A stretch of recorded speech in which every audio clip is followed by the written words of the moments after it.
नाज़रीन, मैं तालिब Hussain social activist और पीडीपी का यूथ प्रेसिडेंट ट्राइबल सेल आज आपकी खिदमत में एक मरतबा फिर से हाज़िर हुआ हूँ। इल्तिजा ये है कि आज ये कुकरनाग तहसील का फ्रेमू इलाका है। हम यहाँ पे खड़े हैं, मेरे साथ सरपंच साहब हैं और इम्तियाज़ साहब हैं जो यहाँ पे, और इनके साथ बेशुमार जितने भी आप साथियों को देख पा रहे हैं, फ़याज़ दीका साहब हैं लाडन से।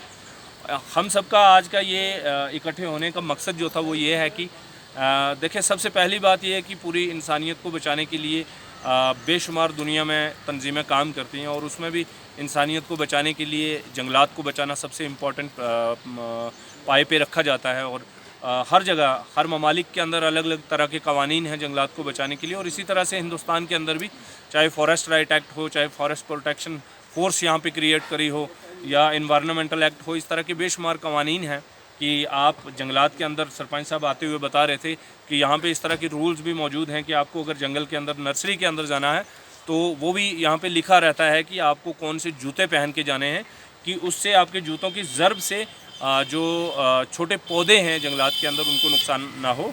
लेकिन बदकिस्मती से हम आपसे आज जो जिस इशू पे बात करना चाहते हैं वो ये है कि यहाँ पे हाइड फ्रेम इशू के अंदर आज से मावन के अंदर मावर नाग के ऊपर आज से करीब कितना, वो बाकी तफसील यही आपको बताएंगे सारी जो यहाँ के लोकल हैं।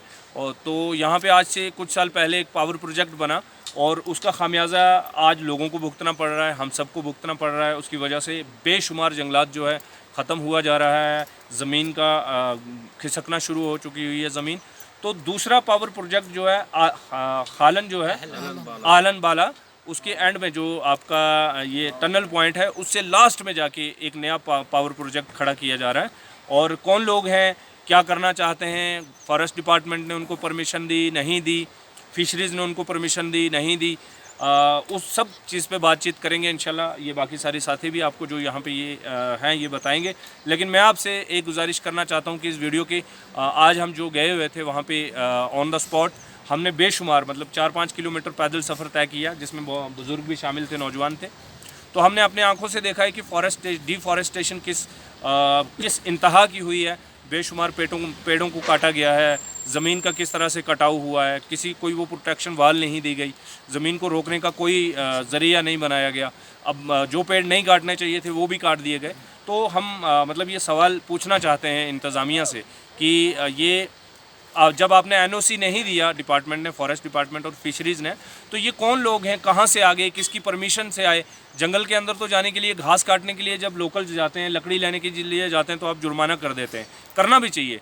लेकिन जब इस तरह की कोई मशीन कोई बंदा आके पता नहीं कहाँ से, जम्मू से या श्रीनगर से आके यहाँ पे जंगलात को इस तरह से अंधाधुंध काटने लगेगा तो फिर ये लोग कहाँ जाएंगे। इसलिए आप सारे लोगों से गुजारिश है कि अगली बातचीत जो है, मेरे साथ इम्तियाज़ भाई हैं, वो आपसे बातचीत करेंगे और उसके बाद सरपंच साहब हैं, वो भी अपनी बातचीत करेंगे। तो इस मसले को हम आपसे गुजारिश करते हैं कि ये एक बार यहाँ से शुरू हुआ, कश्मीर के अंदर और जगहों पर भी हुआ होगा, लेकिन हमारा ये मानना है कि अगर इस मसले को हम यहाँ पे नहीं रोक पाए तो आगे जाके बहुत बड़ा डैमेज होगा, बहुत बड़ा जंगलात का नुकसान होगा। पानी जिस तरह से इस बिजली का हमें क्या फ़ायदा है वो भी हमें नहीं पता, मतलब किसको दे रहे हैं ये बिजली वो भी नहीं समझ में आता। दूसरे नंबर पे सबसे अहम बात है कि पानी की जो सप्लाई है यहाँ से नीचे अनंतनाग तक जितने भी गांव हैं मेन उनकी पानी की सप्लाई सारी यहीं से, इसी एरिया के पानी से शुरू होती है, और वो पानी का सोर्स है जहाँ पे ये डैम बनाने जा रहे हैं और वो जो भी कर रहे हैं। एक तो ये मसला है, दूसरा फॉरेस्ट का मसला है। तो इम्तियाज़ भाई बातचीत करेंगे। एक्चुअली जो मसला है, यहाँ एक कंस्ट्रक्शन एजेंसी वो आईपीपी मोड पर यहाँ ऑन बोर्ड बेसिस बना रही है हाइडल पावर प्रोजेक्ट। उनको यहाँ 2 प्रोजेक्ट्स अलाट हुए थे on board basis, build own operate and transfer. वो ये जो सरमाया बनाते हैं वो अपने लिए वो बनाते हैं, जो भी इनकम उससे जनरेट हो जाएगी वो उसके अपने फॉर देयर ओन पर्पज़ है। उसमें लोकलों की कोई भलाई नहीं है, उससे कोई लोकलों को कोई फ़ायदा नहीं मिलता, उससे खाली नुकसानात हैं। जिसमें कि हम आज गए, यहाँ हमारे साथ बहुत सारे बुज़ुर्ग यूथ थे हमारे साथ। हमने आज साइट का पूरा विज़िट किया। साइट पर हमने जो कि हम साइड पर गए, वहाँ हमने देखा कि जो फॉरेस्ट एनओसी है वहाँ पर जो कंपोनेंट्स इनको सैंक्शन हुए हैं उसमें हमने पहले देखा कि अप्रोच रोड का कोई तज़किरा नहीं है। फॉरेस्ट NOC में। अप्रोच रोड इन्होंने कम से कम 2-3 किलोमीटर अभी एग्जीक्यूट किया है और वहाँ इन्होंने बहुत सारी एग्जीक्यूशन की है। एग्जीक्यूशन के दौरान इन्होंने machinery to and fro up down for carrying their material to their site workers. उन्होंने कोई प्रोटेक्शन वर्क नहीं किया है, ब्रिस्ट वाल्स कंस्ट्रक्ट नहीं किए है। अगर रेनफॉल 2-5 दिन हो जाएगा, आप देख सकते हो कि अभी जो पिक्चर्स हमने वहाँ उठाए, अनफॉर्चुनेटली वहाँ इंटरनेट नहीं चल रहा था।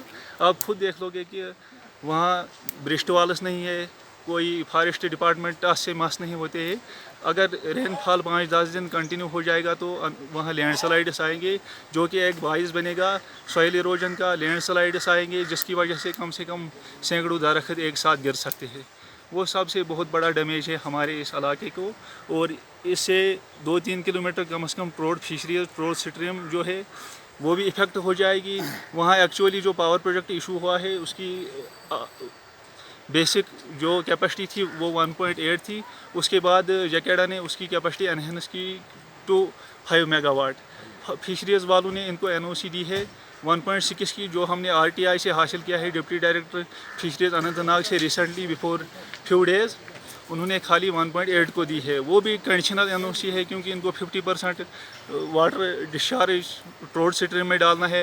दूसरी जगह इन्होंने एक प्रोजेक्ट कमीशन किया है, वहाँ ये 0% डिस्चार्ज डालते हैं। एक फिशरीज़ का मसला बनता है, ट्रोट स्ट्रीम कम से कम 3-3.5 किलोमीटर इफेक्ट हो जाएगी। इसके बावजूद PHE का मसला है। जो भी यहाँ से एहलन से नीचे का इलाका जो भी पड़ता है, जो भी विलेजेस पड़ते हैं, वो सारे सफ़र हो जाएंगे क्योंकि सोर्स यही है PHE की। इनका जो हेडवर्क्स है वो उन PHE स्कीमों से थोड़ा ऊपर है। टैपिंग पॉइंट जो बनता है रिवर का, उससे बहुत ज़्यादा डैमेज हो जाएगा। और भी बहुत सारे डिपार्टमेंट से जो वहाँ इन्वॉल्व होते हैं। बायोडाइवर्सिटी तो पूरी ख़त्म हो जाएगी, इकोलॉजिकल इम्बैलेंस हो जाएगी इसकी वजह से। बाकी हमारे साथ यहाँ सरपंच साहिबान है और इन्होंने यहाँ जो ट्रोट स्ट्रीम में 33 kV लाइन इन्होंने इंस्टॉल की, जिसमें हमने फिशरीज़ वालों के साथ भी बात की, फ्लड वालों के साथ भी बात की। अनफॉर्चुनेटली कोई रिस्पॉन्ड नहीं दे रहा है। आप देख सकते हो खुद भी इन्होंने इंस्टॉल किए हैं। ये कभी भी वाइज बन सकते हैं, aquatic life as well as human life को ये किसी भी वक्त डिस्ट्रॉय कर सकते हैं। बाकी वसल्लम।